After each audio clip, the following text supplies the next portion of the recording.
Welcome to Leading Your Culture, brought to you by the Multifamily Media Network. I'm your host, Bill Nye. While serving in the United States Air Force, I was selected to attend the U.S. Air Force Leadership School, which is still the foundation for many of my leadership beliefs. That experience set me on a course for a successful career in business, consulting, mentoring, training, and speaking. In this series, my guests will come from many disciplines to discuss the most serious and at times not so serious topics on leadership and culture.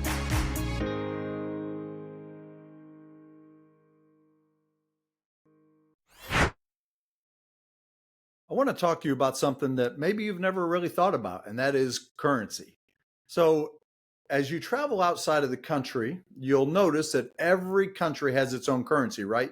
You go to Japan, they have the yen. You go to England, they have the pound, so on and so forth. And also what you'll discover is that there's an exchange rate. Well, why is there an exchange rate? Well, it's because not all currency has the same value. And so I call this low value currency and high value currency. What I'm going to talk to you about today is what I call culture currency. So when you go to these other countries, they have their own unique currency because they have their own unique culture. Your company is no different. As you work on growing your company culture, part of that culture is establishing a form of currency. Now, your employees have figured out what the currency is, and it's either low value currency or it's high value currency, but they have figured out what it is. And here's what I mean by that. What I mean is, what does the team have to do in order to have job security, to be considered for a promotion, to get a generous pay increase or earn a bonus, to be in favor with the boss? See, that's the currency. Just like with any currency, it's what we exchange for something else. So in America, you go to the grocery store and you exchange currency, money, for the groceries. And so the same thing happens all day, every day in your company. There's a currency that exists, and your employees are exchanging that currency for these other things that I mentioned: job security, bonuses, promotions, so on and so forth, favor with the boss. And so give you some examples to kind of help bring this home. One of the examples would be loyalty to the boss. As long as I'm loyal to the boss, and I have job security. If I'm loyal to the boss, I'll be considered for a promotion. I'll get generous bonuses, so on and so forth. But that's a low value currency because, loyalty to a person is a very slippery slope. What happens if that person decides to do something that's dishonest or unethical or immoral or even illegal, and you're loyal to them? Well, now you're going down that slope with them. Or if you choose not to, well, then you've lost favor. You've lost job security. You're no longer in the position that you're in before. That's a low value currency. Agreement is another example of low value currency. As long as you agree with me, then you'll have favor. But there are high value currency examples, such as work ethic, great service to the customers, great performance, integrity, problem solving. See, these are all examples of high value currency. And there are companies out there that they put a premium on those things.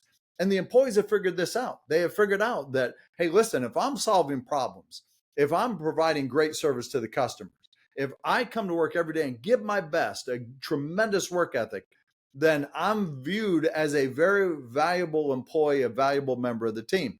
Where in other cases, it's like, well, if I engage in gossip, if I provide the boss with juicy information, if I'm loyal to the boss, if I always agree with the boss, then as long as I do those things, now I'm in favor and I have job security and up for a promotion and so on and so forth.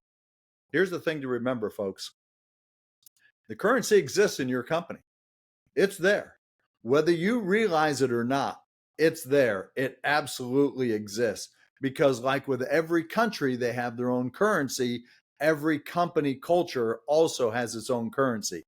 Unfortunately, just like company culture, in most cases, it's unintended. It's not what you ever intended to grow, but it's what grew. Same with your culture. So great leaders are aware of this and understand this, and they're really putting a lot of emphasis and focus on having the right culture and the right currency, a high value currency.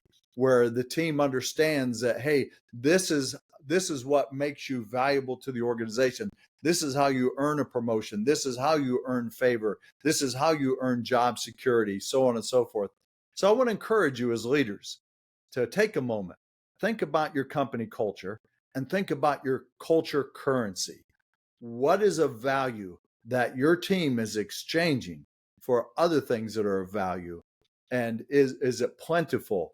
Is it valuable? Just like in America, the American dollar was based on the gold standard. What is the standard on which you base your culture currency? Is it a valuable standard or is it a cheap standard? And so really think about it, because it exists, it's out there, it's alive, and it's in people's pockets right now in your organization. They have pockets full of this currency, and it's either high value or low value.